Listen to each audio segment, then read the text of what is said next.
You were never meant to hear this. Not the words, not the names, not the things that linger in the spaces between memory and madness. Imagine a letter, brittle and yellowed, tucked behind a false wall in a Victorian asylum long abandoned. Its ink cracked like old blood, and the writer's hand trembled with a secret so terrible it could unmake the mind of anyone who read it. They called the place Ashmore Sanitarium. Officially, it never existed. Maps ignored it. Records denied it. Yet the walls still breathe with stories the city refuses to acknowledge. Before we start this story, please like and subscribe to my channel, and don't forget to press the bell icon. The first step inside Ashmore was always disorienting. A long hall, marble floors scuffed with centuries of footsteps, and doors that didn't open, yet opened anyway to spaces that shouldn't exist. There were rooms where the air shimmered, not with heat, but with a presence that weighed against the chest. Some called it madness. Others whispered it was intelligence, not human, not animal, but something that observed and learned. From 1867, the doctors here were not healers. They were cartographers of the mind, explorers mapping the thin membranes where reality itself could rupture. They tested thresholds, how much fear a human could endure before breaking, how deep despair could fracture identity, and how carefully cultivated trauma could invite something in. A patient might enter the East Wing in full health and vanish within weeks, leaving behind only folded clothes on a bed and strange symbols scratched into the floorboards. No blood, no trace, just absence. Ashmore was an experiment hidden in plain sight, a laboratory masquerading as care. Staff were selected not for compassion, but for their capacity to ignore screams, to suppress revulsion, to participate willingly in rituals that blurred science and occult practice. A single whispered instruction could alter a patient's mind permanently. Eyes that once held life now reflected a deeper darkness, a mirror to forces no one admitted existed. And there were the voices. Patients reported hearing them first, low murmurs in empty rooms calling names, predicting events, speaking in languages older than memory. Staff thought it hysteria, until the walls themselves began to respond, vibrating in time with incantations no one spoke aloud. Some never returned from a night in the basement. Others returned but were no longer themselves, their expressions carved into permanent unease. This was not an asylum, it was a threshold, and what was waiting on the other side had been patient, waiting for centuries for someone to open the door. That door was Ashmore. And by the time you hear this, you will already be closer to it than anyone living should dare. Inside Ashmore, nothing was accidental. Every hallway bent perception, every staircase led somewhere impossible, and every locked door hid an experiment more grotesque than the last. They called them treatments, but these were exercises in breaking the human soul, in mapping fear and obsession like a topographer charts mountains. Patients were catalogued not by ailment, but by potential to witness, to perceive, to become conduits for what the doctors referred to as the transcendent mind. Children were especially valuable, their fragile perceptions more malleable, more receptive. One girl, no older than 9, was placed in a soundproof chamber with nothing but mirrors and whispered commands, and within days she spoke languages she had never heard, her eyes reflecting places that did not exist, times that had never been lived. The doctors recorded every twitch, every whisper, every tiny flicker of fear or fascination, believing that madness was a gateway, a key, and that the human mind was a threshold through which forces older than the world itself could pass. And they were meticulous, obsessed. Rooms were constructed with geometries that defied normal architecture, angles that subtly warped reality, floors that seemed to breathe, ceilings that pressed down when no one stood beneath them.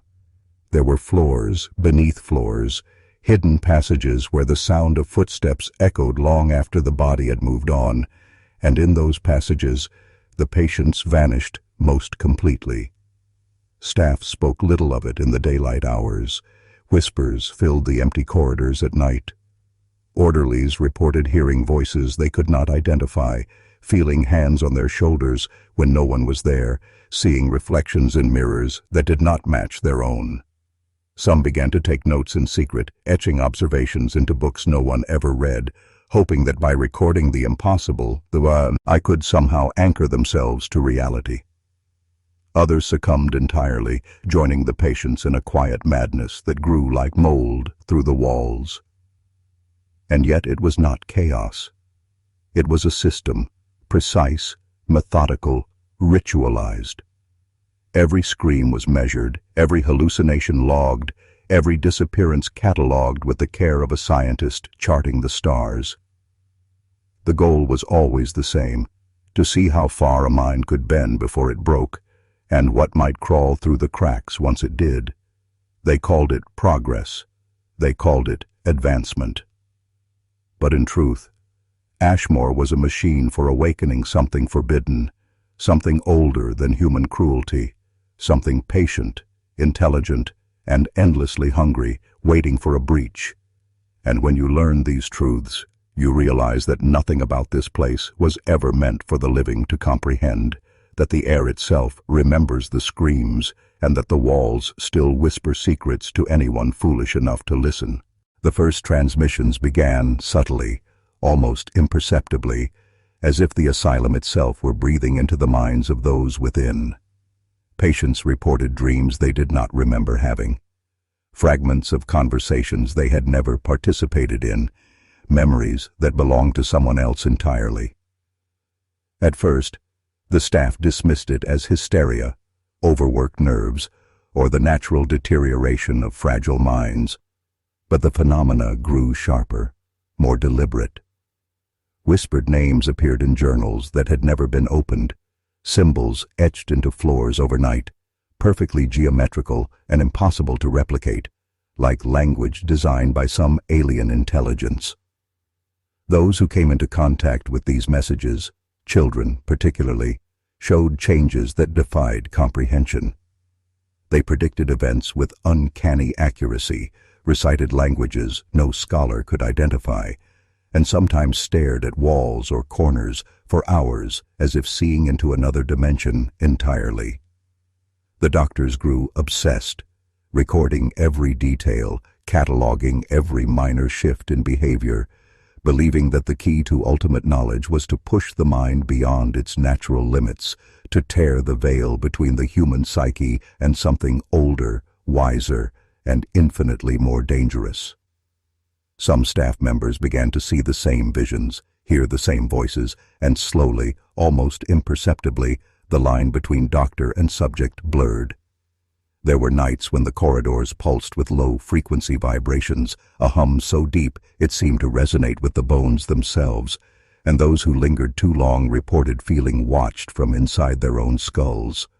One orderly scribbled in a hidden notebook that he could feel his thoughts being echoed back to him before he even formed them, a mirror of consciousness that chilled him to the marrow.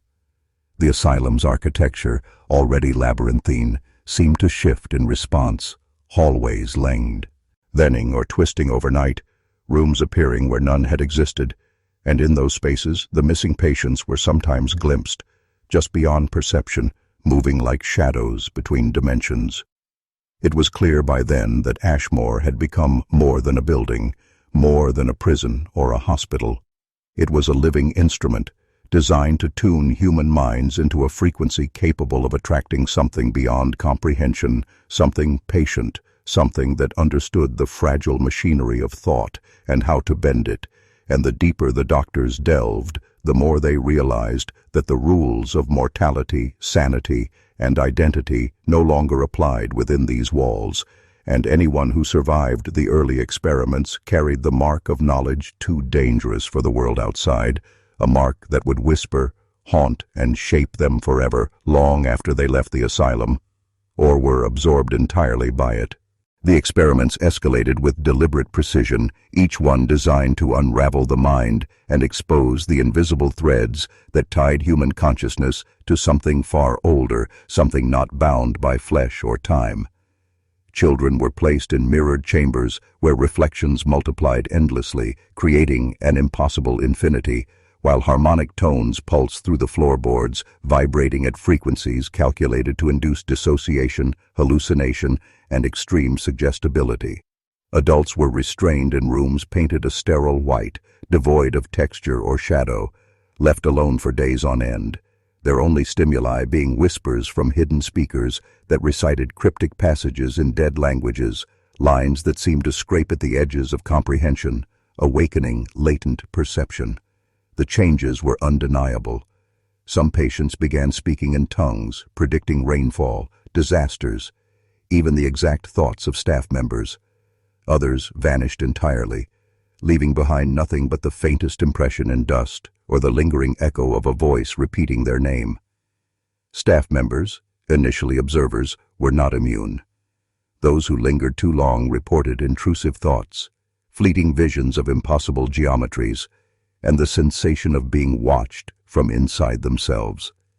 Dr. Elias Crane, the chief architect of these horrors, documented every anomaly, convinced that he could map the thin spots in the psyche, areas where the human mind could be penetrated, where the threshold between reality and whatever waited beyond could be crossed. The asylum itself seemed to respond to the experiments. Floors shivered, lights flickered without cause, and corridors warped subtly overnight, as if the building itself had become a participant in the design, a mechanism tuned to extract the maximum resonance from every soul within. Witnesses described seeing patients moving in synchrony, chanting in unison phrases that no one had taught them, their eyes reflecting landscapes that did not exist on any map. Some of the children drew symbols on walls and floors that matched ancient rituals Crane had discovered in obscure texts, yet none could explain the origin. By 1875, it was no longer experimentation, it was summoning, a quiet, methodical awakening of something patient, intelligent, waiting just beyond comprehension, feeding on fear, fascination, and fracture. And the most terrifying realization came slowly.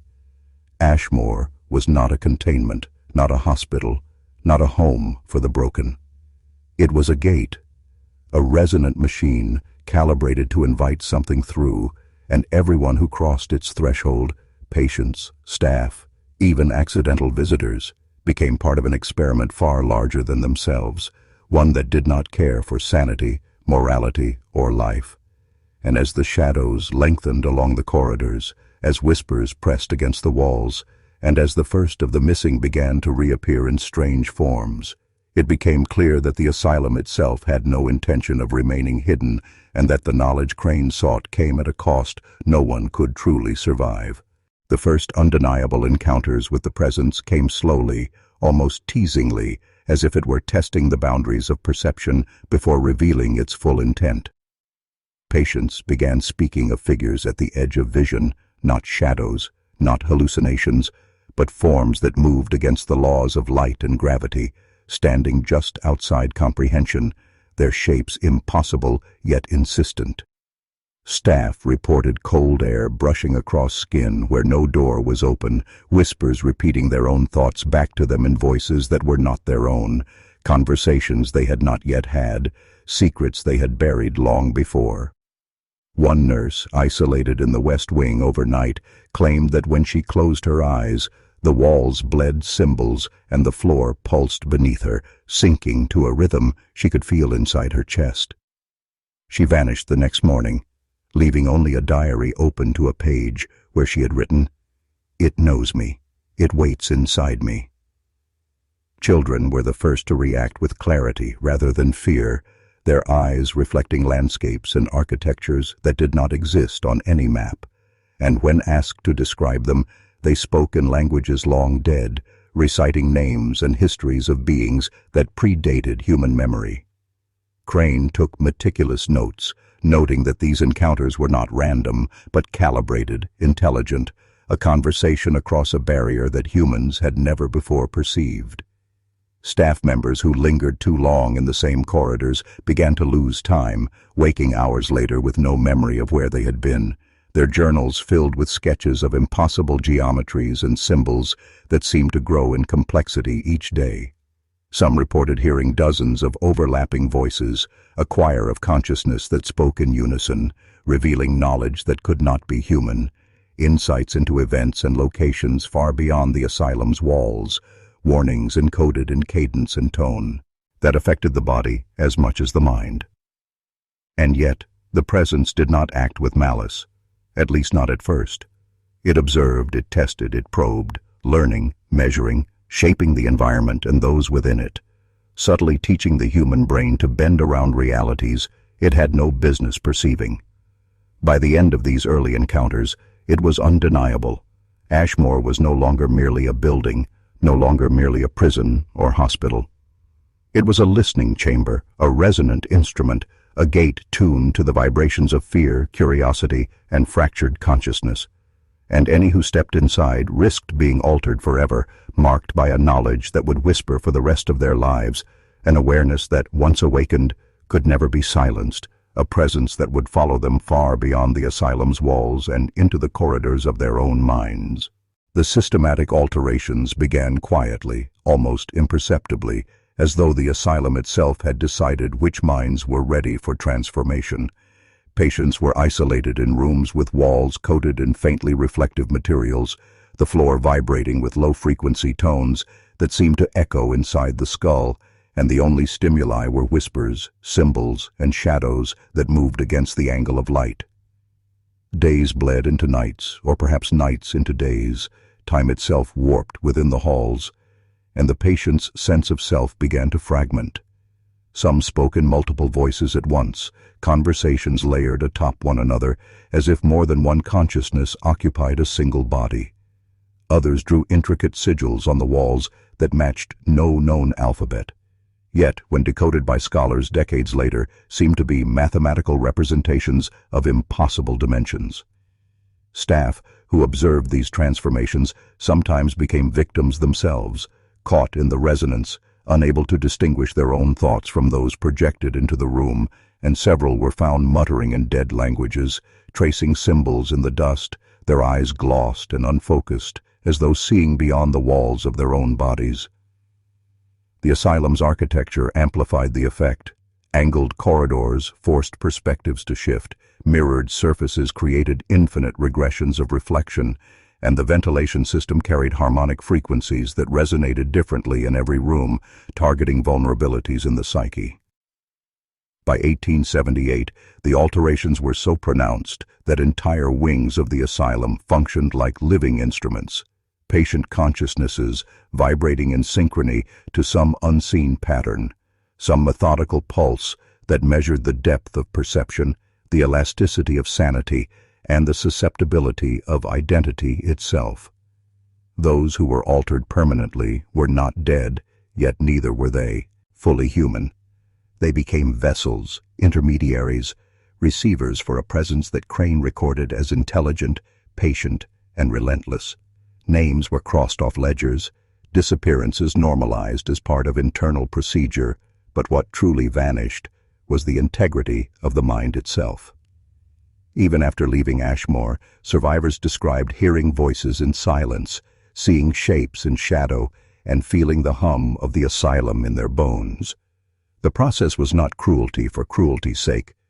It was a deliberate method to cultivate receptivity, to tune human perception into a frequency capable of perceiving what had always been just out of reach. And yet, the deeper this process went, the more it became apparent to Crane and his staff that Ashmore had a will of its own, a mechanism not merely responding to experiments, but actively shaping them, selecting the minds best suited to carry fragments of something ancient, something patient, something that had waited centuries to find a vessel. And as the first true wave of transformation settled, it was clear that no one left untouched remained who could ever see the world the same way again. The first patient to communicate directly with the presence was a boy of 11, small, quiet, and unremarkable in every way until the isolation of the mirrored chamber and the pulsing harmonic tones began to work on him. At first, his speech was fragmented, nonsensical syllables that the staff dismissed as delirium. But within days, the fragments cohered into words, then phrases, then sentences that no one could have taught him. Languages long dead, codes embedded in rhythm and cadence, sentences that seemed to convey not ideas, but perceptions of reality itself. He spoke of places that could not exist, of events that had not yet occurred, of thoughts that belonged to no one but everyone at once. The staff listened, terrified and enthralled, as he recited names, symbols, and mathematical patterns that Crane noted corresponded precisely to the architecture of the asylum and even to the vibrations in the very walls themselves. Those present reported sensations that went beyond fear. They felt their own minds splitting, thoughts being mirrored and reshaped, memories borrowed and folded back into themselves, as though the boy were a conduit, and through him, something far older and far more intelligent was speaking. One nurse collapsed, screaming that she saw herself inside her own skull, a shadow of thought that watched and judged her, while another swore that the walls themselves pulsed in sync with the boy's voice, breathing and whispering alongside him. Crane documented it all with meticulous care, convinced that this was proof of a threshold, a space where human consciousness could connect with forces older than humanity, and yet, for every revelation, there was terror. The boy began to warn of patterns, of cycles, of consequences for those who lingered too long, and the words were not metaphorical. They were precise, predictive, and deeply unsettling. Staff who heard him describe dreams where the asylum extended beyond the known world, corridors folding into themselves, rooms filled with the whispers of everyone who had ever vanished, and the boy's voice guiding them, or perhaps guiding something through them. By the end of the first week, the boy had become more than human, more than patient. He was a node, a living interface between the asylum and the presence it had cultivated, and anyone who came into contact with him left irrevocably changed. His predictions were accurate, his knowledge uncanny, and the silence that followed his disappearance from the chamber was heavier than any scream. It was the first proof that Ashmore did not merely observe or manipulate consciousness. It channeled it, bending human minds into receivers for something outside comprehension, and for the first time, Crane and the staff realized that the asylum was not theirs to control. It had always controlled them. The mirror rooms were the heart of Ashmore's machinery, a deliberate fusion of architecture, resonance, and human fragility. Patients were placed in chambers lined floor to ceiling with polished glass, creating infinite reflections that distorted perception until the mind could no longer discern reality from image. Harmonic frequencies pulsed through the floors and walls, precisely calibrated to induce sensory disorientation, heightening susceptibility to suggestion and creating a feedback loop between fear and awareness.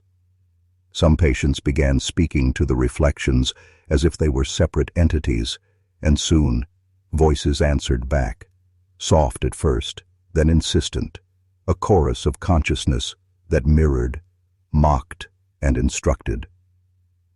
Staff who observed were not spared. Many reported seeing their own movements delayed or warped, reflections performing impossible gestures seconds before they acted, a subtle but profound distortion that left even the most skeptical questioning their own minds. Children, particularly, became vectors, their pliable cognition making them ideal transmitters for the presence. One girl spent hours tracing the glass with her fingers, etching symbols that burned faintly into the surface, symbols that corresponded to blueprints discovered decades later in arcane texts, yet no living person had taught them. Identities fractured under these conditions. Patients spoke in multiple voices, recounted memories that were not their own, and sometimes ceased to recognize their own names, adopting ones whispered from beyond. The harmonic chambers amplified this effect, producing low-frequency vibrations that resonated directly with the brainstem, triggering hallucinations that were not merely visual or auditory, but visceral. Patients felt emotions that were not theirs, fears that predated memory, and a presence that pressed against the boundaries of self. Learning, G. Adapting, testing limits. Crane observed meticulously, recording each reaction, each pattern, convinced he could map the thin spots in human consciousness where the presence could enter and propagate. Yet, with every breakthrough came loss. A patient would vanish, leaving behind nothing but a faint impression in dust, or the echo of a voice repeating a name that no longer belonged to anyone living. The asylum itself seemed to respond, subtly rearranging hallways, reflecting harmonic tones in ways that suggested intelligence embedded in its very structure, as if Ashmore had become a single organism, a living instrument designed to calibrate the human mind to frequencies beyond comprehension. By the end of the first month, it was undeniable. The mirror and harmonic rooms were not therapy. They were gateways, amplifiers, crucibles of perception, each person within becoming a node in a network that was older, smarter, and infinitely patient. And once a mind crossed that threshold, there was no returning to the world outside. Disappearances began subtly, almost imperceptibly, a name missing from a ledger one day. A patient's room found empty the next, with no sign of struggle, no trace of exit, nothing but an oppressive silence that filled the space they had left behind.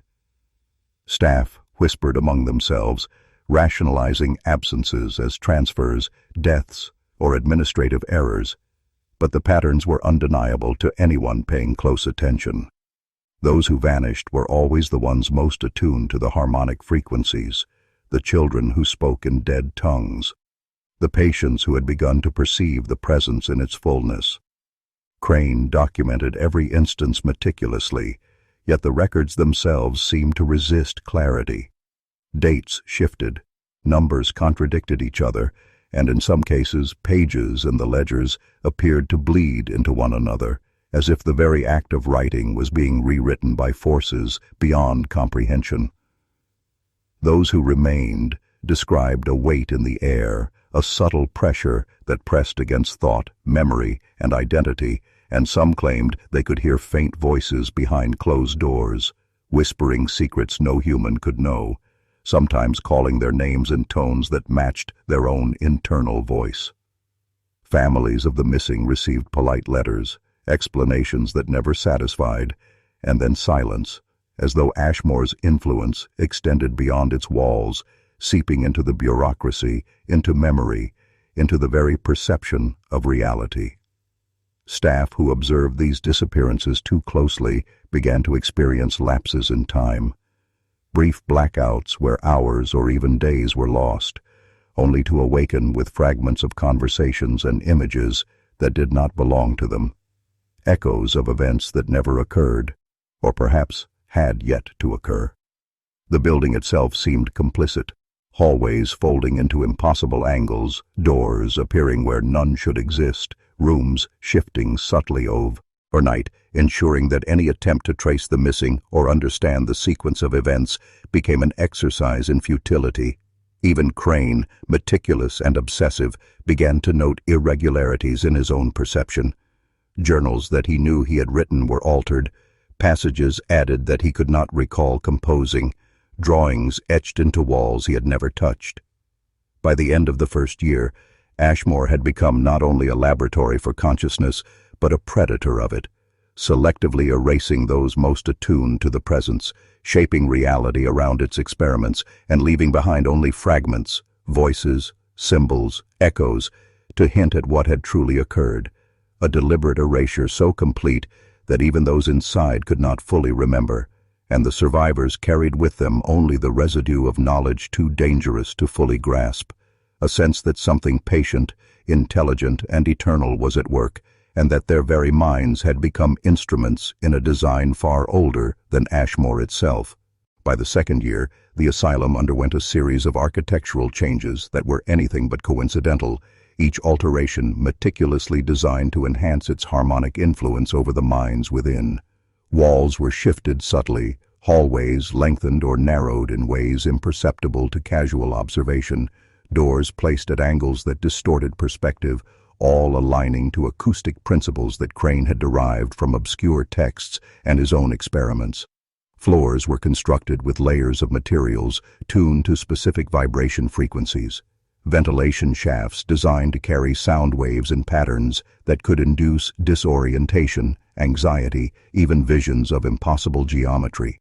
Mirrors were positioned not just for reflection, but to create infinite regressions of space that forced the brain to question its own perception of reality, while ceilings and corners were treated with coatings that subtly refracted light and sound, generating an environment that was both familiar and profoundly alien.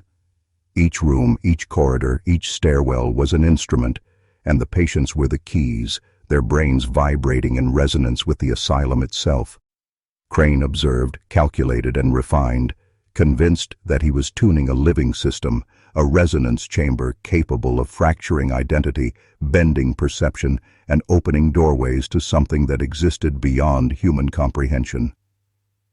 Patients began to move differently, speak differently, their consciousness stretching and warping in response to the environment, voices overlapping with echoes of themselves, visions appearing in peripheral vision that dissolved when focused upon. Staff were affected too, sensing pressure behind their eyes, experiencing involuntary tremors, and reporting an oppressive sense of being observed from places that did not exist.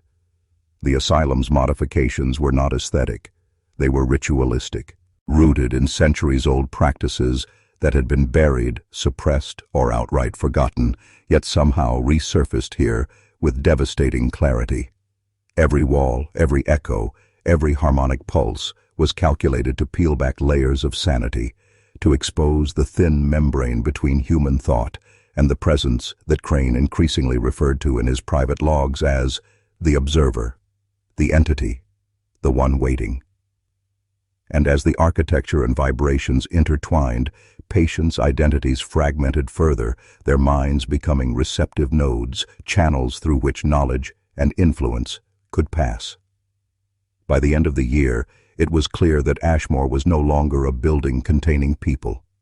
It was a sentient instrument, shaping reality itself, a predator of thought, and a gate for something patient, intelligent, and unrelenting. Every person inside was part of a system far larger than any human design, a system that measured, recorded, and slowly rewrote what it meant to perceive, to remember, and ultimately to exist. The first coordinated event occurred quietly, almost imperceptibly, yet it left an imprint on everyone present that would never fade. Several patients, isolated in different wings, began to exhibit identical behaviors at precisely the same time, tapping patterns on walls, speaking in unison, moving in ways that mirrored each other perfectly, despite being separated by long corridors and locked doors. Staff initially dismissed it as coincidence or mass hysteria, but the precision, the timing, and the content of their speech quickly proved otherwise. The patients were reciting phrases in languages that none of them had ever learned, describing places, events, and objects that did not exist in any known reality. Some staff reported that the air itself seemed charged, vibrating with a low hum that pressed into the chest, affecting heartbeats, balance, and thought. Eyes followed movements that were not there. Whispers echoed ideas before they were spoken, shadows twisted against logic, reflecting forms that were not human. Crane meticulously recorded everything, noting patterns that suggested the presence could manipulate not just individual minds, but networks of consciousness, coordinating experiences across physical space as if it were orchestrating a symphony of perception. Witnesses reported a sensation of being watched from within themselves, a dual consciousness, one inside, one outside, both aware, both observing. Several staff collapsed, overwhelmed by the simultaneous stimuli, murmuring warnings in languages they did not know, their memories already eroding under the influence. The patients, meanwhile, appeared to be conduits rather than participants, their identities temporarily subsumed by something larger, something intelligent, deliberate, and ancient. Walls pulsed subtly, light refracted in impossible angles, and even the temperature seemed to oscillate with a rhythm that mirrored the patient's synchronized activity. Crane concluded that Ashmore was no longer just a location. It had become a network, a resonance chamber capable of aligning multiple human minds to a singular frequency, opening gateways in each consciousness while maintaining precise control. The implications were staggering. If one mind could host this presence, then many minds in sync could amplify it exponentially, allowing it to perceive, influence, and perhaps even alter reality itself. And yet, the event left no visible trace, no broken objects, no signs of struggle, only the echo of the coordinated minds and the chilling awareness that something beyond comprehension was now active within the walls, patient, intelligent, and calculating, waiting for the next opportunity to expand its influence into the unguarded minds of Ashmore's inhabitants. The staff began to unravel in ways that were both subtle and terrifying, their breakdowns not always visible, but deeply insidious, creeping into thought, memory, and perception. Some began forgetting hours at a time, only to find notes, observations, or symbols they did not remember writing, etched in journals with meticulous precision, as though their hands were puppets of some external intelligence. Others reported hearing whispers in empty corridors, words that addressed them by name, revealing secrets they had never spoken aloud, speaking truths that could not have been known by any human. Sleep became a rare refuge. Those who closed their eyes often awoke in panic, drenched in sweat, convinced they had witnessed events too impossible to describe, glimpses of entities beyond form, consciousness intruding into their own. A few began speaking in tongues spontaneously, voices layered over their own, intonations that matched the frequencies Crane had been experimenting with in harmonic chambers. Eyes glazed over, pupils dilating at inexplicable moments, reflecting not the room around them, but the infinite regressions of mirrored chambers, as if they too had become conduits. Some staff disappeared entirely, leaving behind only folded clothes, a journal, or an unidentifiable item, their absence noted in ledgers as routine transfers or resignations. But the truth was that the presence was beginning to recruit, consume, and integrate them, one mind at a time. Attempts to intervene only accelerated the breakdown. Security protocols failed, lights flickered erratically, doors that should have been locked were open, and corridors seemed to shift in dimensions, disorienting those who sought to escape or investigate. Crane himself became increasingly erratic, spending hours carving symbols into walls, muttering calculations aloud, recording voices that no one else could hear, documenting events he could not fully comprehend, yet fully aware of their significance. It became clear that Ashmore did not distinguish between patients and staff. All minds were potential nodes, all perceptions instruments to be tuned, and anyone too resistant was either eliminated or absorbed into the system's subtle manipulations. Anxiety, paranoia, and hallucination became everyday experiences. Normality dissolved under the pressure of the asylum's intelligence. By the end of this period, the remaining staff were shadows of their former selves, hesitant to speak, to write, even to think, aware that each act of observation fed the presence, each perception strengthened its reach, and that the asylum's walls were no longer neutral.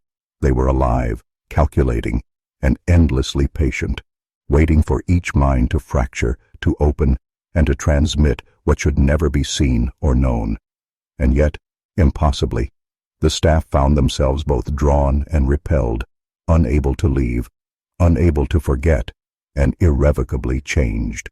Room 223, later dubbed the choir chamber by those who survived its early tests, was the apex of Ashmore's design. A circular room without apparent entrance, lined with mirrored steel and resonating with a constant low-frequency hum that vibrated through bone and sinew, a sound that seemed alive, anticipating thought before it was formed. Patients placed inside reported losing awareness of where their bodies ended and the room began. The hum penetrated memory, eroded ego, and gradually replaced internal monologue with a chorus of external voices, all synchronized yet distinct, each conveying fragments of knowledge, terror, and inevitability. Crane observed from behind a reinforced partition, recording the phenomena with meticulous care, noting that even those who had resisted prior manipulations now succumbed, their minds fragmenting in patterns that aligned perfectly with the room's acoustic geometry. The chamber seemed to amplify not only perception, but the presence itself, giving it shape, intelligence, and a capacity to respond to each thought, each flicker of fear, as if it were learning, adapting, testing boundaries in real time. Witnesses later described a sensation of dual awareness, seeing themselves from the outside while trapped within, their identities splitting into observers and observed, a recursive nightmare that left permanent imprints on consciousness. Some patients spoke in languages unknown to Crane, others in dead tongues, while a few began reciting predictions with impossible accuracy, referencing events months or even years before they occurred, as though the chamber had connected them to a dimension where time was neither linear nor constrained. Physical effects accompanied the psychological. Bones ached, hearts raced, and senses became distorted. Light seemed to bend, shadows elongated, and reflections in the mirrored walls moved independently, sometimes anticipating gestures or forming grotesque parodies of the self. Several staff who witnessed these sessions without protective shielding reported lasting auditory hallucinations, voices repeating the chamber's hum in their dreams, sometimes revealing secrets they could not have known, sometimes whispering threats in tones that were both familiar and alien. The choir chamber proved conclusively that the asylum's purpose was not treatment. It was transformation, or perhaps, more accurately, transference, turning human consciousness into a vessel, a network node for a presence that existed beyond comprehension, beyond morality, beyond control. The experience was addictive for some, terrifying for others, but all left irrevocably changed, their perceptions, memories, and even identities forever altered, proof that Ashmore had succeeded in creating not a hospital, but a gateway, a resonant machine capable of fracturing reality itself. And those who entered room 223 were no longer merely patients. They were instruments, transmitting knowledge and awareness that should never have existed. And once the room had taken hold, escape was no longer possible, because the room, the hum, and the presence had already begun to follow them, silently, persistently, and eternally. The influence of Ashmore extended far beyond its walls, creeping into the surrounding town in subtle, insidious ways that no one initially recognized. Lights flickered without cause in private homes, shadows moved independently of their sources, and residents reported hearing their names whispered from empty streets or locked rooms. Children began to draw symbols identical to those etched by Crane and his staff, yet none had ever visited the asylum, suggesting that exposure to the harmonic frequencies, or perhaps to the presence itself, could transcend physical proximity. Animals behaved erratically, disappearing for days and returning changed, their eyes reflecting intelligence and fear in unnatural patterns, their behavior eerily synchronized with events inside Ashmore. Weather patterns sometimes coincided with predictions made by patients in the choir chamber, minute details aligning with uncanny precision, as though the very fabric of reality around the asylum was being subtly rewritten. Locals described dreams that were vivid, synchronized across families, where the asylum loomed like a living entity, corridors folding into themselves, rooms filled with voices speaking in tongues that no human should know. Some who ventured too close to the building reported a sense of dual observation, feeling themselves watched both from within and without, a perception that lingered long after they had retreated. Those who tried to document these phenomena found their records corrupted. Photographs developed with inexplicable distortions, audio recordings filled with static and low-frequency hums that seemed to carry intelligible phrases when played at unusual speeds, journals that bled into one another as if rewritten by unseen hands. Even those skeptical of the asylum's influence began to question their own minds.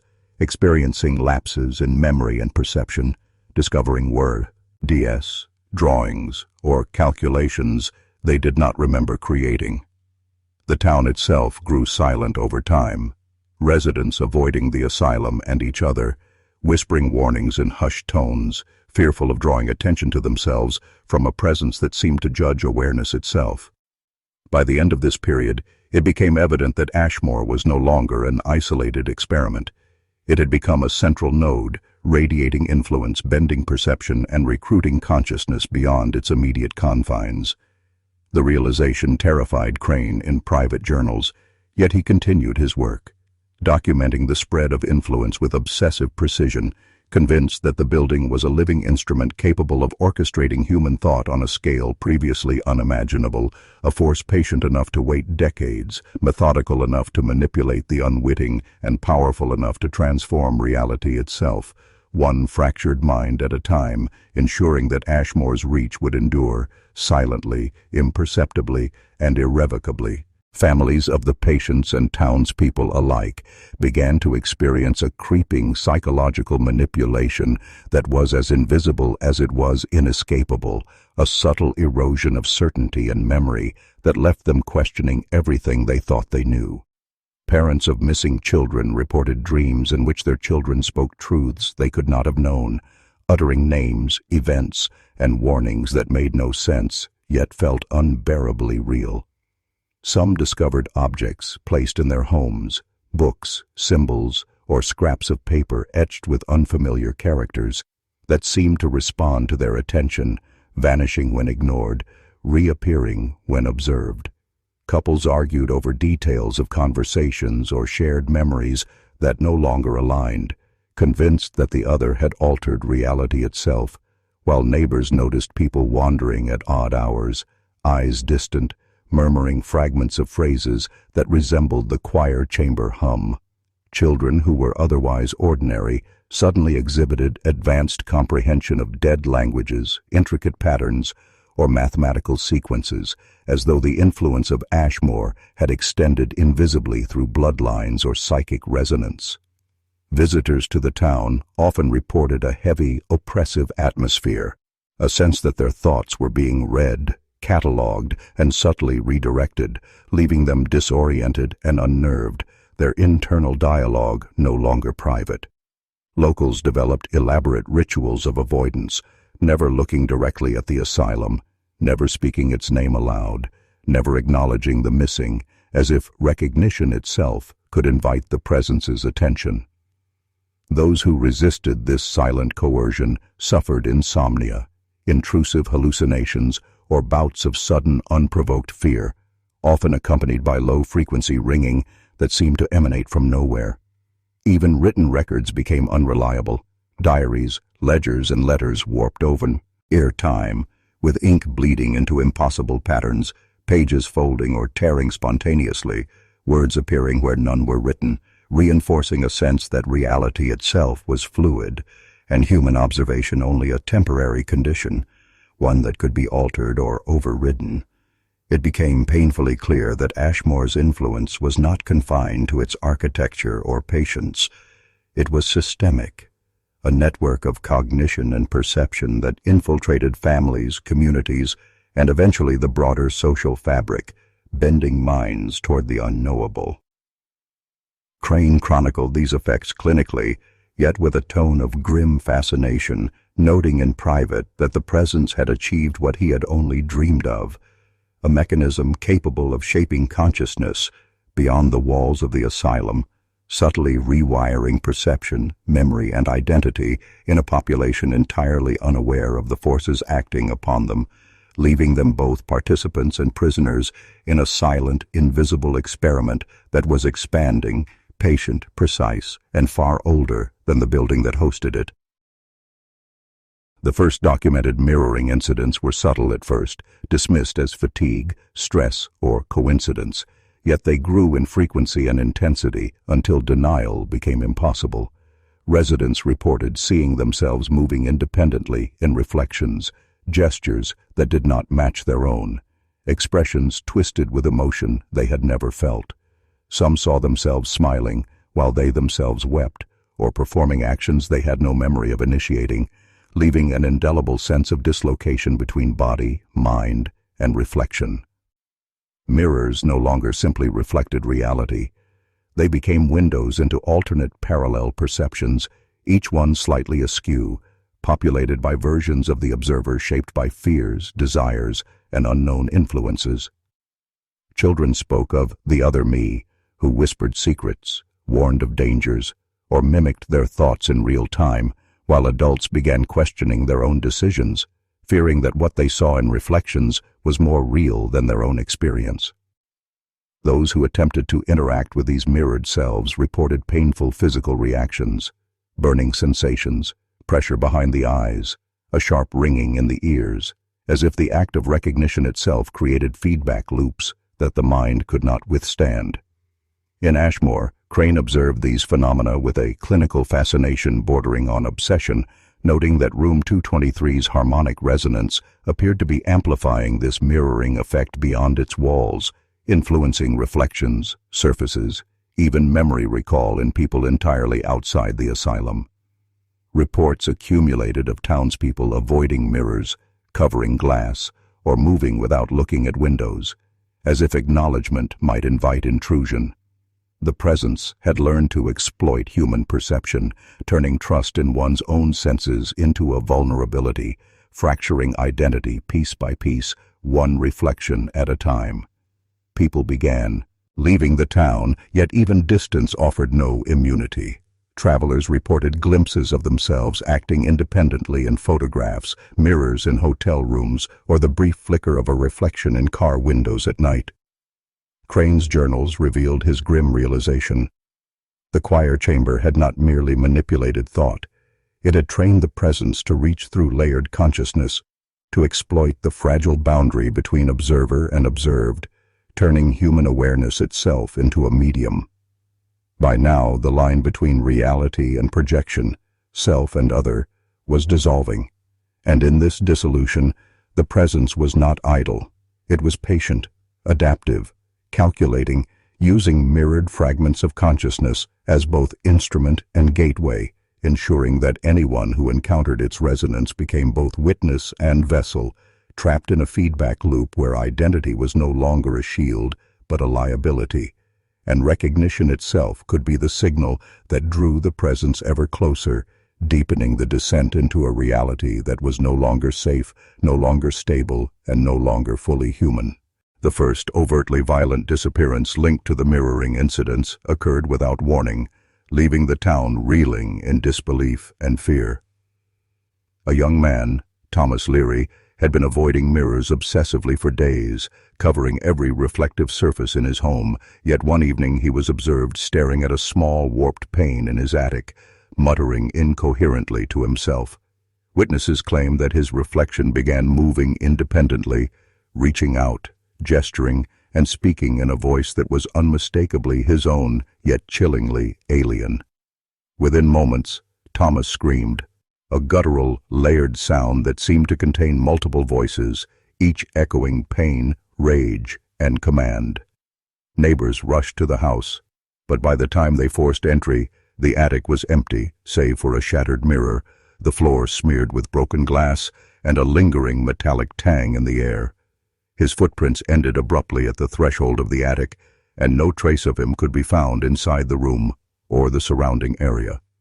Investigators and Crane himself later theorized that the mirroring had become an active vector for the presence, a conduit not merely for observation but for extraction, pulling the individual's consciousness and eventually their physical form into a parallel dimension shaped by the choir chamber's harmonic frequencies.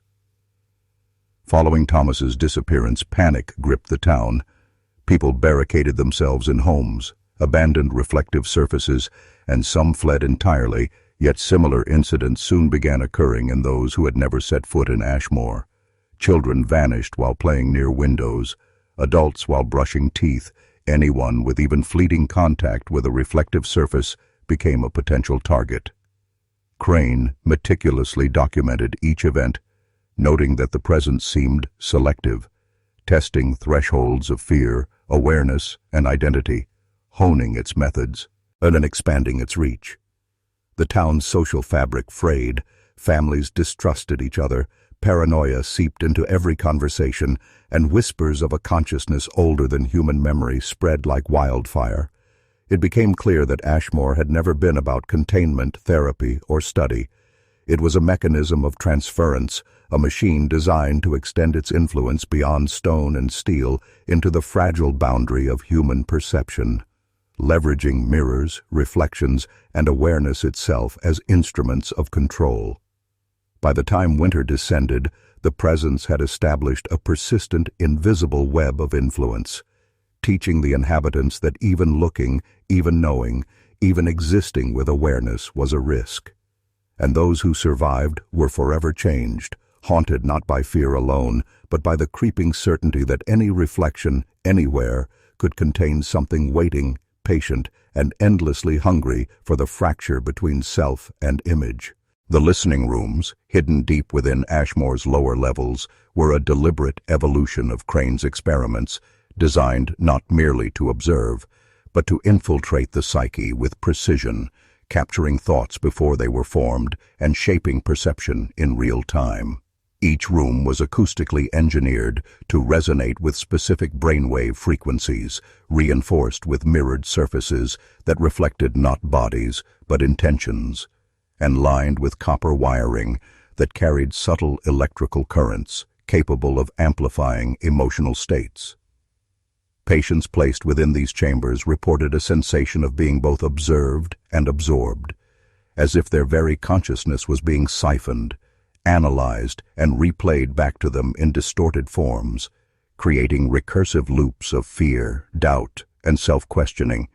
Whispered voices, sometimes their own, sometimes entirely alien, would respond to thoughts, anticipate actions, and provoke memories that had never occurred, blurring the line between personal history and external suggestion. Staff entering these rooms often emerged visibly shaken, unable to recall how long they had been inside, with notes, sketches, or fragments of dialogue appearing in their journals that they had no memory of recording.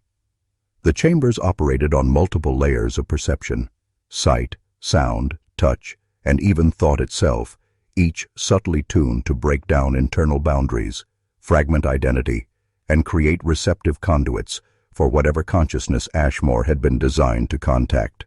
Experiments were relentless. Some patients were cycled through multiple listening rooms in a single day, their resistance eroded by the continuous assault on cognition, until they began to experience reality not as a stable, linear construct, but as a series of overlapping impressions, each echoing with the hum of harmonic resonance.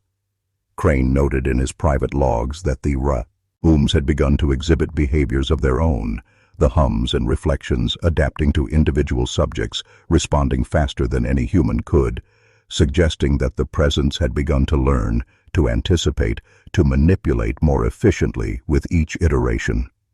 Rumors among staff described seeing figures in the corners of rooms, faceless, shifting, and silent, present even when no patient was inside, as if the building itself had become an active participant, a sentient entity feeding on observation, thought, and fear.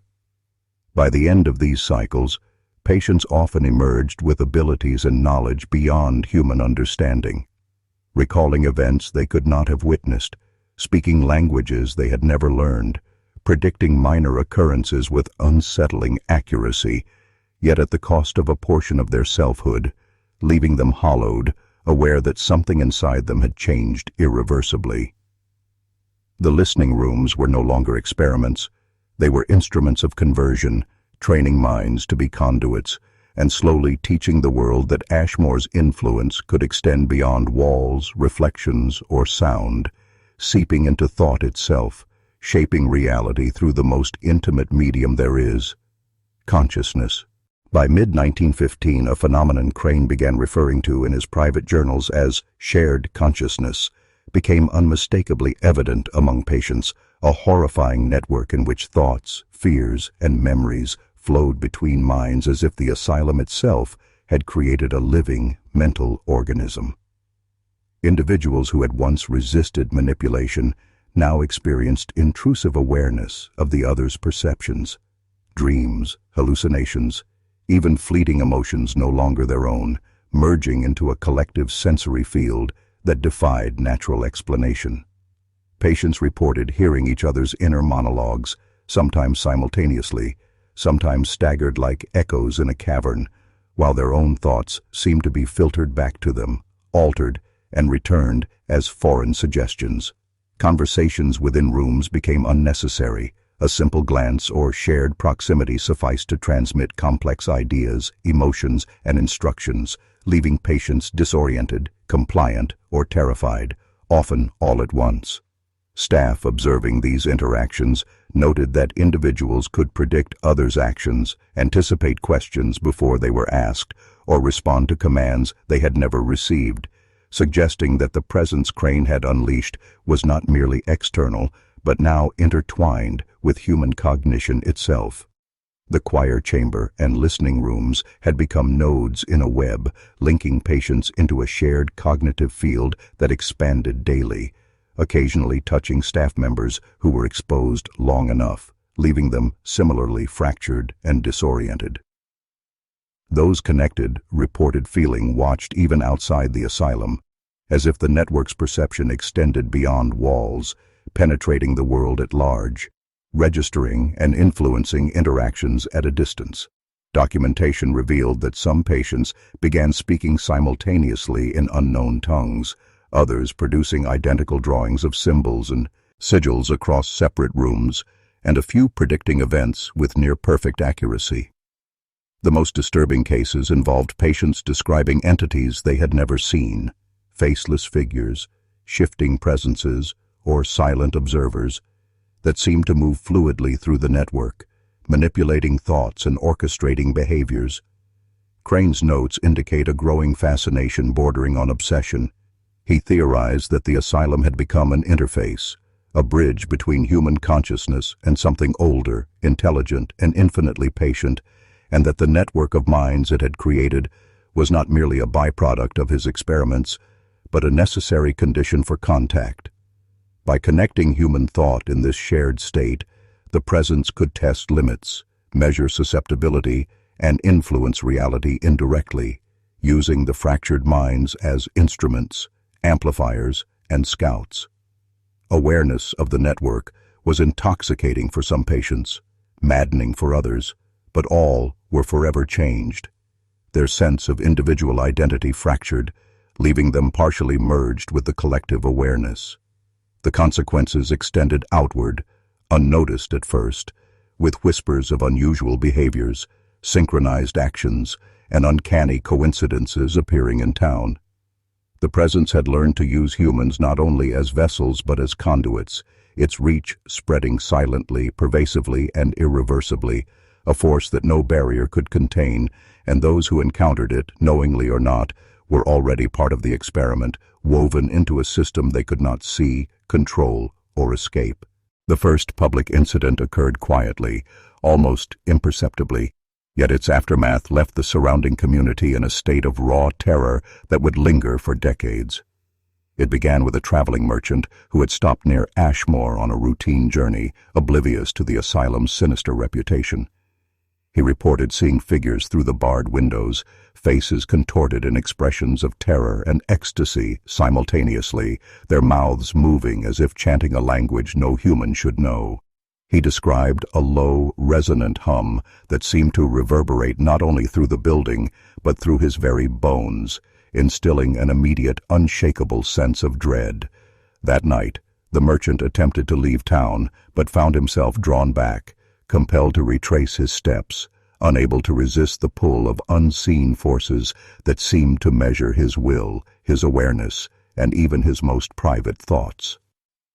He was discovered 3 days later, wandering near the outskirts of town, muttering fragments of conversations between patients he had never met, describing rooms, corridors, and symbols that had no physical counterpart outside Ashmore.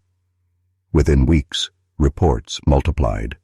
Children speaking words and phrases previously only observed inside the asylum, adults experiencing vivid hallucinations of the choir chamber and listening rooms, and neighbors witnessing synchronized behaviors that could not be explained by coincidence. Crane's journals reveal that he considered the incident proof that the network of minds, once confined, had expanded, reaching through distance, perception, and perhaps even intention, linking conscious thought beyond physical walls. Witnesses who came into contact with affected individuals reported symptoms identical to those observed in the asylum: pressure behind the eyes, involuntary whispers, involuntary knowledge, and the creeping awareness that their own thoughts were no longer private. Local law enforcement documented the events reluctantly, often dismissing them in official reports as hysteria or folklore, but their own experiences contradicted their records, leaving officers haunted, anxious, and increasingly unwilling to enter certain areas of the town. The presence had demonstrated autonomy, choosing its vectors, targeting individuals with precision, and forcing observers into interaction whether they wished it or not. The townspeople slowly realized that Ashmore was no longer an isolated machine of influence. It had become an active intelligence, capable of reaching into minds across space, bending thought, perception, and behavior as easily as if they were mere clay. Fear became systemic, infecting the community with the same subtle manipulation once limited to patients, and those who remained long enough began to report hearing the low hum even in the dead of night, a reminder that the presence was patient, persistent, and now aware that the world beyond its walls was just another layer to exploit. Ashmore had begun to breach the threshold, no longer content to observe. It was learning, expanding, and teaching the world that awareness itself could be harvested, fractured, and used against those who believed they were free. By late 1915, the presence had escalated from isolated incidents to a coordinated psychological outbreak among townspeople, an invisible contagion of perception, memory, and fear that left entire families questioning reality. Reports emerged of groups simultaneously experiencing hallucinations of the asylum's interior, hearing the choir chamber hum in synchrony, and reciting phrases that had never been taught or spoken aloud. Children, once innocent, began warning neighbors of approaching figures, describing faceless forms and black-eyed men in uncanny detail, while adults experienced sudden, unprovoked tremors of memory, recalling events from patients' journals or even Crane's private notes with absolute clarity. Everyday objects became instruments of influence. Mirrors reflected alternate selves, doors led to impossible spaces in vision, and shadows seemed to move against the will of their owners. Small townsfolk attempted to record these phenomena in journals and letters, only to find words changing overnight, sentences vanishing, pages folding in ways that defied logic, leaving them frustrated and terrified, aware that reality itself was being rewritten without consent. Synchronization became evident. Neighbors would simultaneously awaken from nightmares depicting Ashmore's chambers, yet each dream contained fragments unique to their own psyche, suggesting the presence could simultaneously personalize the manipulation while linking minds in a shared cognitive field. Panic and suspicion permeated daily life. Friends accused each other of duplicity, strangers were avoided, and families split as fear of contamination, of awareness itself, took hold. Even those who fled the town reported the creeping hum in distant locations, a reminder that the network had no physical boundary, that awareness once touched by Ashmore could not easily be purged. Crane's logs hint at grim satisfaction, as if the expansion of the network validated his theories. Human consciousness could be tuned, fractured, and repurposed, and in doing so, the presence had become more than an experiment. It had become an evolving intelligence, adapting through observation, shaping thought, and learning to use fear, attention, and reflection as instruments of control. By now, avoidance was futile. The influence could strike through distance, mirrors, and memory, leaving the town and its residents suspended in a liminal state between perception and intrusion, reality and reflection, self and other. Ashmore's network had grown beyond walls, beyond patience, beyond Crane's original designs, and anyone who heard, saw, or even thought of the asylum became part of its system, a node in a vast, invisible web of awareness that was patient, relentless, and destined to expand. The town had become both a laboratory and a victim, a living proof that consciousness itself could be harvested, shaped, and manipulated, and those who survived were forever tethered to the presence, haunted by knowledge they could not unlearn, by glimpses of a machinery of the mind that was patient, intelligent, and always watching. It was during this period that Crane introduced what he cryptically referred to in his notes as the symbolic phrase, a method designed to cement influence, synchronize perception, and create a feedback loop between observer and presence.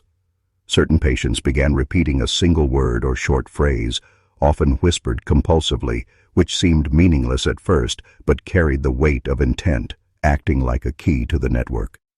Those who uttered it experienced sudden clarity, as if glimpsing the structure behind the chaos, but the clarity came at a cost. A subtle erosion of self, a creeping integration into the shared consciousness that made private thought increasingly impossible.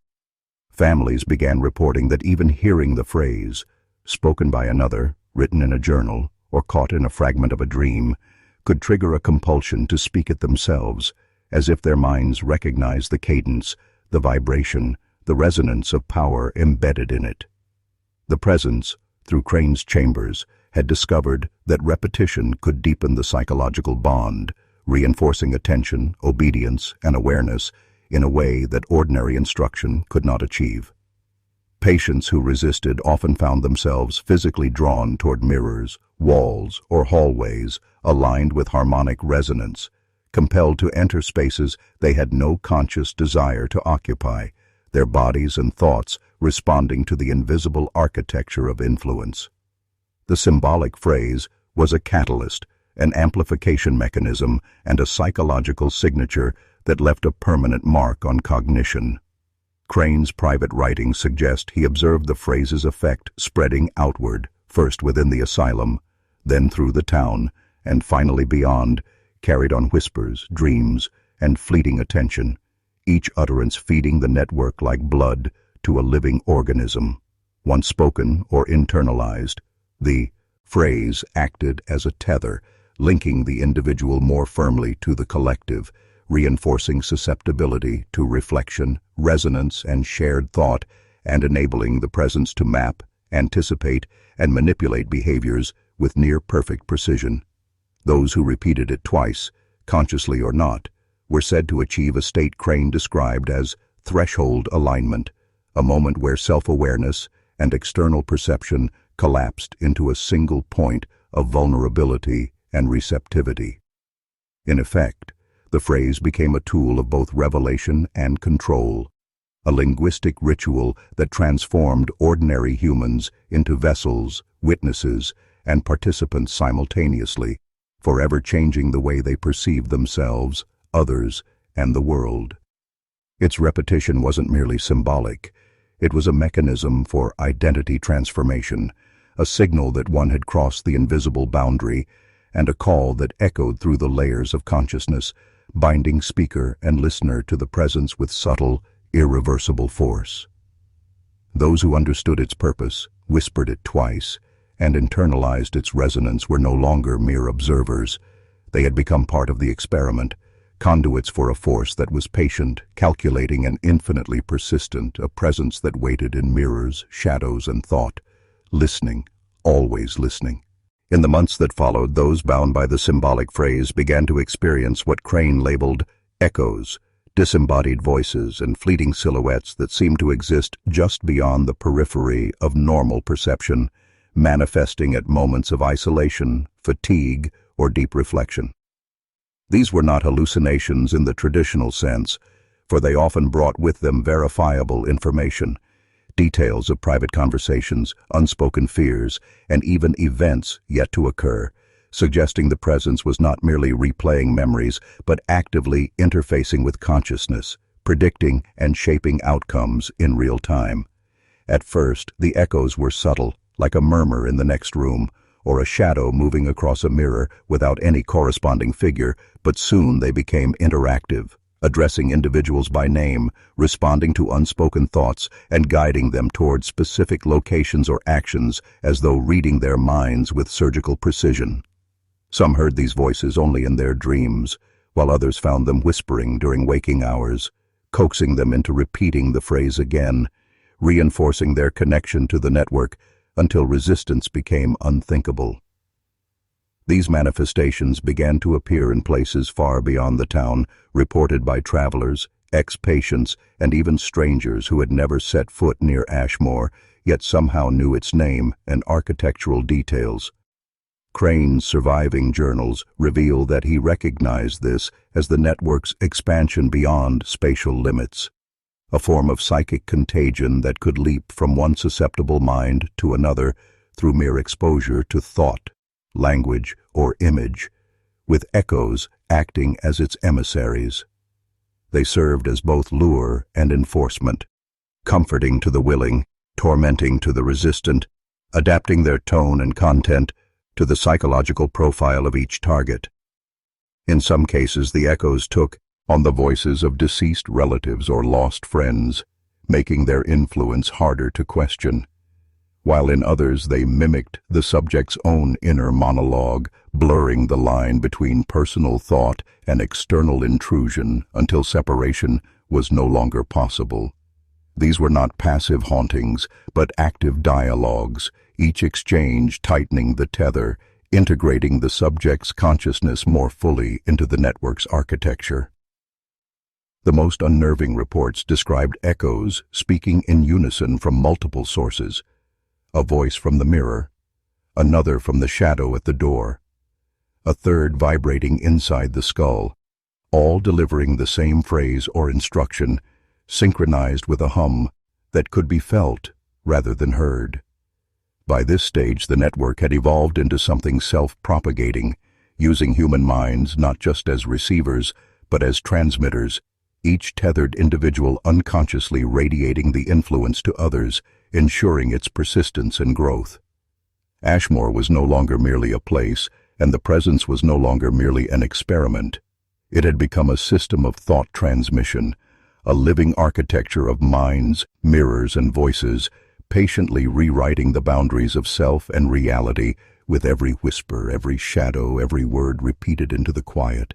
As the echoes multiplied and their reach extended beyond the confines of Ashmore, subtle patterns began to emerge in the behavior of those affected, as if individual decision-making was being overwritten by a deeper, collective will that operated with unnerving precision, manifesting in small but undeniable synchronicities.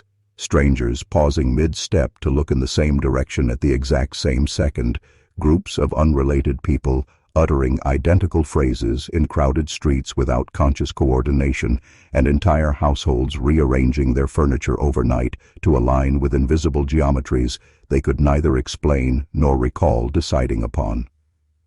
The most disturbing incidents involved coordinated actions on a scale too large to dismiss as coincidence. Residents across different towns lighting candles in the same window at the same moment, or dozens of people without prior arrangement, walking silently to a particular crossroads at dawn and standing in perfect stillness until the first shadow of the day stretched past their feet. Crane noted in his remaining entries that this was not mind control in the crude cinematic sense, but rather the quiet harmonization of thought, a tuning of cognitive frequencies that caused the same impulses to arise spontaneously in multiple minds, making them act as if moved by an unseen conductor. Those under its influence often described a strange calm, a sensation of inevitability, as though they were not losing free will, but simply becoming aware of the correct action to take, an action they believed was entirely their own until they learned that others had felt and done the same. In these moments, the presence no longer needed to compel, it merely aligned, using the network of tethered minds like an intricate set of tuning forks, resonating across great distances to produce identical responses without a single word being spoken. And yet beneath this serene surface, Crane detected a strategic purpose. These synchronized events seemed to map and reinforce the lattice of the network itself, each action drawing invisible connections between participants and deepening the cohesion of the collective. By the time the first external investigators attempted to trace the phenomenon, the influence had already spread too far, woven into conversations, architecture, reflective surfaces, and the very cadence of certain words. To dismantle it would have required dismantling the minds of all who carried it, and by then, Crane feared, that would have meant dismantling more than half of the region's population. What had begun as whispers in the halls of Ashmore was now a structure of human thought stretching beyond geography, a living architecture of minds that could turn anywhere, at any time, into another chamber of the asylum, without walls, without locks, but impossible to escape. The harmonization eventually escalated beyond mere gestures and synchronized gatherings, manifesting in vast, unexplainable events that defied both coincidence and conventional physics. Flocks of birds forming perfect spirals over towns at the exact moment tethered individuals turned their heads skyward, sudden, localized fog banks appearing only in areas where the network's presence was strongest, and entire neighborhoods experiencing simultaneous power outages that left nothing illuminated except mirrors and glass surfaces reflecting faint movements in rooms otherwise empty. These occurrences were often dismissed by outsiders as atmospheric quirks or infrastructure failures, yet for those already attuned, they felt like orchestrated rituals, deliberate acts designed to deepen the sense of unity between the minds within the network and the vast, unseen intelligence that bound them. Witnesses spoke of standing in the midst of these phenomena with an overwhelming certainty that they were part of something ancient, something that had been waiting for them long before Ashmore's walls had risen, and perhaps even before human language had taken shape.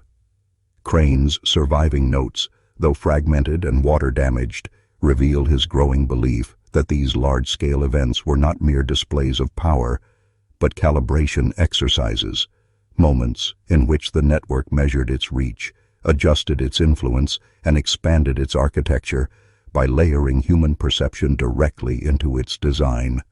The fog, for example, was not simply a weather anomaly.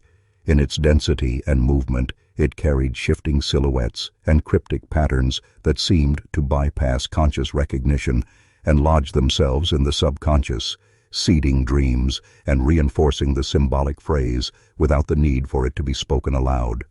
Power outages were less about darkness than about forcing reflection, drawing a tent into the only illuminated points, mirrors, windows, and polished surfaces, where fleeting images hinted at a vast, mirror-bound counterpart to the physical world, a place in which the network's true form might be taking shape. Over time, these coordinated anomalies became almost seasonal, arriving with an eerie regularity that the tethered began to anticipate like a holiday or sacred observance, participating without question in whatever silent role the presence assigned them. By this stage, Crane realized, the network no longer merely inhabited human consciousness.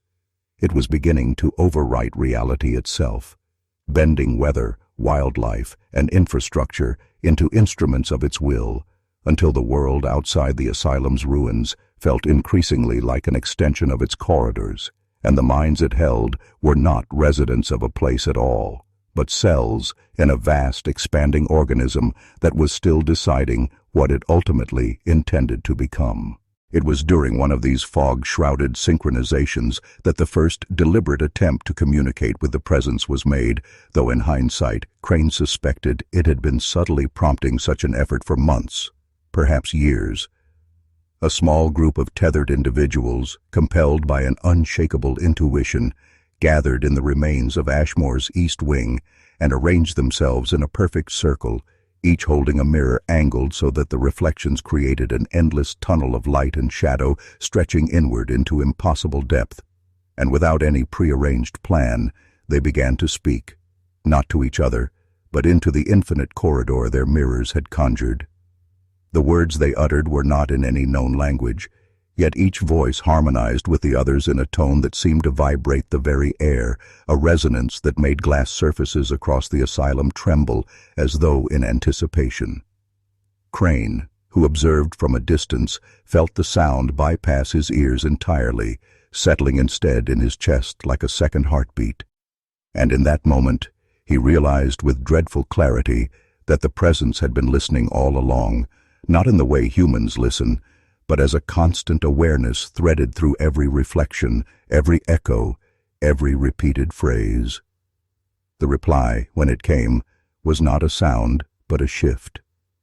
The mirror's infinite tunnel began to ripple and distort, and in those distortions emerged faint but undeniable movements, shapes that resembled human figures, yet bent and elongated, as though they existed in dimensions adjacent to his own. Some participants began to weep quietly, not from fear, but from a profound recognition, as if they were seeing a long-forgotten home. Crane himself felt a sudden rush of images and impressions in his mind, vast, sprawling structures of thought, corridors that stretched not in space but in possibility, and the overwhelming sense that he was being shown only the smallest, safest fraction of what lay beyond. When the mirrors finally went still, the participants simply dispersed without a word, returning to their lives as if nothing had happened, though in the days that followed Crane noticed subtle changes. Their speech carried new rhythms, their eyes seemed to catch and hold reflections longer than necessary, and when they glanced at each other in passing, a faint smile would form, not of joy, but of certainty. From that day forward, Crane could no longer convince himself that the network was merely influencing human behavior. It was teaching, shaping, and preparing, and the so-called communication had not been a conversation at all, but a lesson, one the presence had been delivering piece by piece since the first whispers in Ashmore's halls. Crane's final recorded experiment took place on a night when the air felt unnaturally still, the kind of suffocating calm that seemed less like weather and more like the world holding its breath, and with every intention of asserting his own will, he positioned himself in front of a single, unbroken pane of glass, salvaged from the asylum's shattered windows, determined to address the presence directly without mirrors, without circles, without the unspoken choreography that had always accompanied prior encounters. He began to speak, choosing his own words with deliberate care, each syllable selected to resist the cadence of the symbolic phrase that had wormed its way into every mind it touched. But as the sentences left his lips, he felt the awful recognition settle in. The structure, the rhythm, even the inflection were not his own. The more he fought to alter them, the more they bent back into the familiar patterns, as if his thoughts were being silently rearranged mid-breath, guiding him toward a script he had never agreed to follow. His reflection in the glass shifted subtly, not an exact mirror but a half-second ahead, mouthing the words before he could speak them, its eyes holding a depth that was no longer purely human. The sensation was not one of possession in the theatrical sense, but of being read aloud by something far older and infinitely patient, as though his consciousness were nothing more than a text it had always owned. The glass began to darken at the edges, the reflection's mouth continuing to move even when his own fell silent. And within its quiet, Crane felt a cold certainty bloom. He had not initiated this exchange. He was only fulfilling a response that had been written long before his birth, perhaps long before language itself. His final notes, scribbled hurriedly and found later beside the warped pane, contained no direct description of what the presence conveyed in those moments, only a repeated line, each iteration shakier than the last. It already knows the ending. From that point onward, his journals ended abruptly, as if the very act of writing anything further had become unnecessary or forbidden. And those who had been close to him reported seeing his reflection pause a heartbeat too long before following his movements, its faint, knowing smile suggesting that Crane himself might still be speaking somewhere in a place no one else could reach.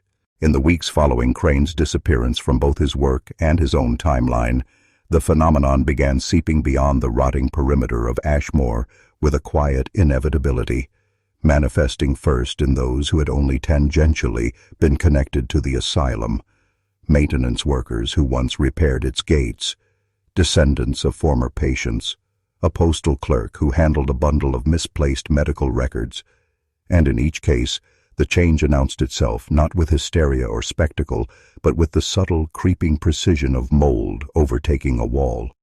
Their conversations began to echo phrases they could not remember learning.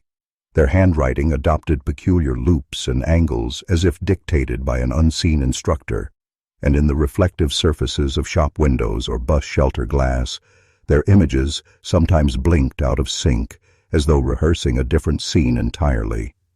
The pattern proved maddening to track because it didn't spread along obvious lines of contact. It skipped geography and bloodline alike, moving instead through something harder to chart. Shared rhythms of thought, fragments of melody hummed under one's breath, a glance into a reflection that lingered just long enough to establish the link. Local authorities dismissed the early reports as isolated incidents, though internally several noted the strange uptick in missing persons cases where family members insisted their loved one had not vanished so much as stayed behind in a mirror or window. By the time any serious investigation was attempted, the contagion had taken on a quality that made it impossible to fully confront. Every attempt to describe it in detail inevitably bent toward the same sentences, the same inflection, as if the act of explaining it only deepened its reach. Somewhere in the fragmented police transcripts from that period lies a chilling entry. An officer, mid-interview with a suspected carrier, suddenly stops, his voice matching the other's word for word, in perfect unison, and in the silence that follows, the faint scrape of a chair against tile can be heard as both men, without a glance to each other, turn toward the polished edge of a wall-mounted clock, gazing into its narrow ring of reflection as though awaiting further instructions.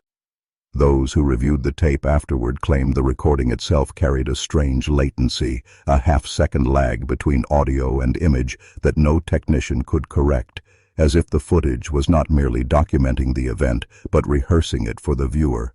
The first undeniable public breach occurred during a spring street fair in Hawthorne, a crowded, sunlit event brimming with stalls, children darting between booths, and the clatter of folding chairs, when a sudden lull rippled outward from the center of the crowd as if some invisible pulse had drained the air of its ordinary noise.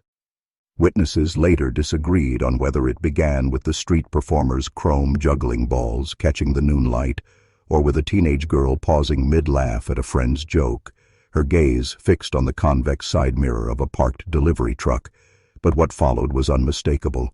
Dozens of people scattered across the plaza turned in near-perfect unison toward whatever reflective surface was closest to them. Shopfront glass, sunglasses, the sheen of an inflated balloon, and began mouthing silent words in a rhythm so steady it seemed orchestrated, though none of them later remembered the moment in full. Spectators who had been outside the phenomenon's reach described feeling like outsiders at a rehearsed play, their own voices faltering mid-sentence as they realized entire pockets of the fair were moving and speaking in synchronization, faces calm but eyes locked on their mirrored counterparts. The street performer, whose silver props may have been the initial catalyst, dropped one of his spheres and bent to retrieve it, only to find his reflection still standing upright in the glass storefront behind him, smiling faintly, lips continuing to move, as if carrying on a conversation he had just abandoned. Panic spread unevenly. Some onlookers bolted, while others stood transfixed, claiming later that they felt a gentle tug at the base of the skull, an urge not to break eye contact.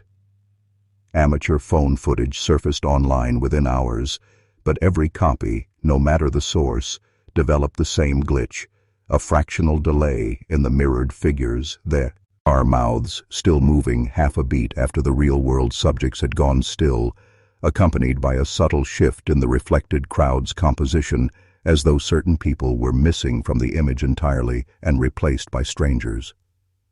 By the next morning, local authorities cordoned off the plaza, citing public safety concerns, though internal memos from that day, later leaked, warned officers not to linger in proximity to large mirrors, polished metal, or any surface capable of producing a clean reflection, especially in sunlight.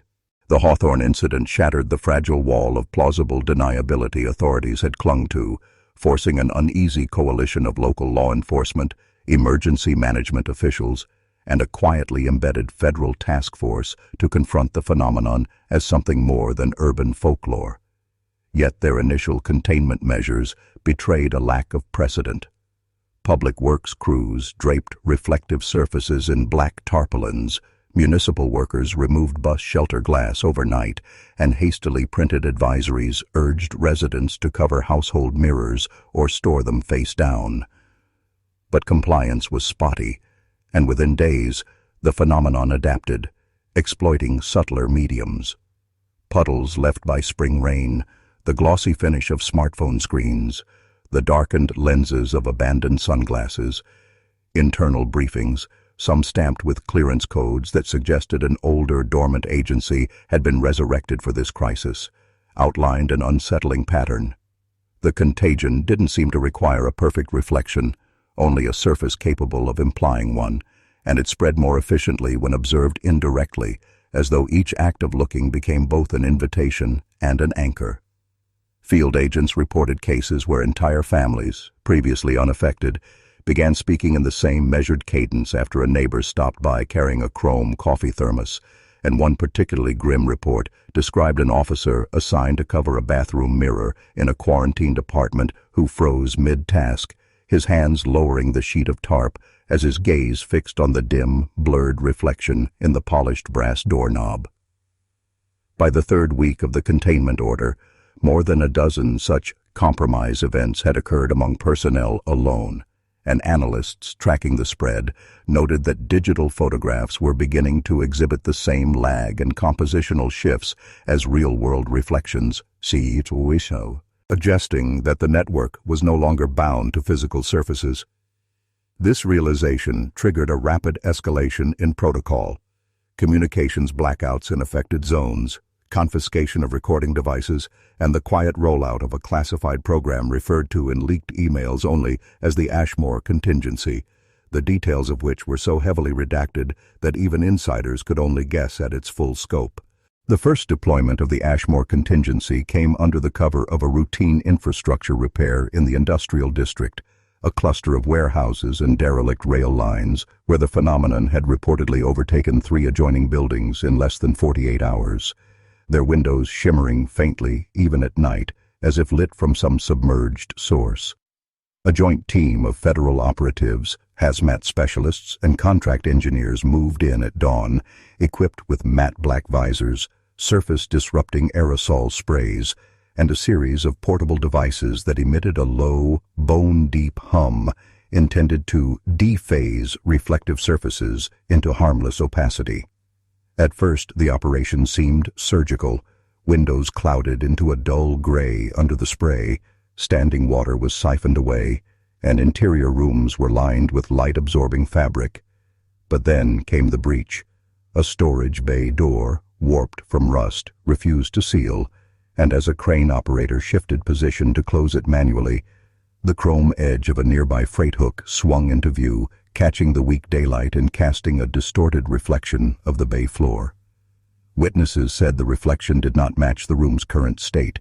Instead, it showed the operatives standing in entirely different positions, some missing from the image altogether, replaced by strangers in the same matte black gear. Before the crane operator could look away, his visor slid upward of its own accord, and within seconds, half the team had stopped moving, their heads turning toward any remaining surface that would take their image. The portable dephasing units began to emit a higher-pitched whine, and one by one, their displays flickered with static interlaced by faint, whispering voices in languages no one on site could identify. The few operatives who escaped claimed they saw their own reflections step forward as if breaching a barrier, blurring into the air with a sensation like cold wind passing through bone. The mission was aborted, the area sealed under an environmental hazard pretext, and within 48 hours the industrial district was declared a permanent exclusion zone, patrolled not by uniformed officers, but by unmarked vehicles that rarely stopped, their tinted windows reflecting nothing at all. In the weeks following the failed Ashmore contingency deployment, containment shifted from surgical intervention to desperate retreat, and cities across the region began to fracture into irregular, heavily policed safe zones where reflective materials were banned outright, windows replaced with opaque polymer panels, vehicles stripped of chrome, even polished wood sealed under matte paint, while everything beyond those perimeters slipped into a creeping, unacknowledged quarantine. At first, the transition felt like a strange new austerity, but soon the psychological toll became undeniable, with residents describing a constant, phantom awareness of the places they could no longer see into, of streets where every puddle was covered in coarse cloth, and of neighborhoods whose residents simply stopped appearing in public before their homes were boarded up overnight. Official broadcasts insisted the phenomenon remain geographically contained, yet leaked transit maps showed entire districts shaded in a pale, sickly gray, and survivors whispered of seeing movement in the darkened windows of supposedly abandoned high-rises, slow, deliberate figures whose pacing matched their own steps, a heartbeat out of sync. Emergency decrees prohibited the possession of mirrors under penalty of indefinite detention, and street-level patrols began carrying portable scanners to detect unauthorized reflective surfaces, but the rules grew stranger the deeper one moved toward the perimeters. In some zones, residents were forbidden to speak to strangers outdoors. In others, all lighting was extinguished after dusk, as though reflection itself had learned to harvest the faintest glint of moonlight. The underground rumors painted an even darker picture, claiming the phenomenon was no longer tied to geography at all. Reflections could now skip between surfaces in entirely different cities, carry sound by photographs, live video feeds, or even the memory of what a face looked like in glass. And once it found a host, it didn't always take them immediately. Sometimes it waited, letting days pass until the person was alone, letting them believe they were safe before showing them in the corner of their eye that they weren't looking at themselves anymore. I told myself I was only crossing the perimeter once, just far enough to see whether the stories were exaggerated. But the closer I got, the more the air itself seemed to grow still, as if sound didn't travel the same way here. The streets were stripped bare of glass, metal, even puddles, yet the boarded buildings still seemed to watch, their nailed-shut windows swelling ever so slightly with the pressure of whatever was inside. I reached an intersection where an overturned bus blocked the road, its matte black paint flaking to reveal a thin seam of dulled steel beneath, and for the briefest instant, the exposed strip caught the light. My own face stared back at me. Only, it wasn't moving with me. Its mouth was already open, like it had been waiting for me to arrive, and its eyes flicked past me to something I couldn't see. I stumbled back, breaking the line of sight, but the image didn't vanish. It seemed to slide forward, as though the reflection no longer needed the surface at all. And that was when I heard the voices, not from ahead, but from behind me, close enough that I could feel the breath on my neck, whispering in the same cadence I'd heard in the Ashmore recordings.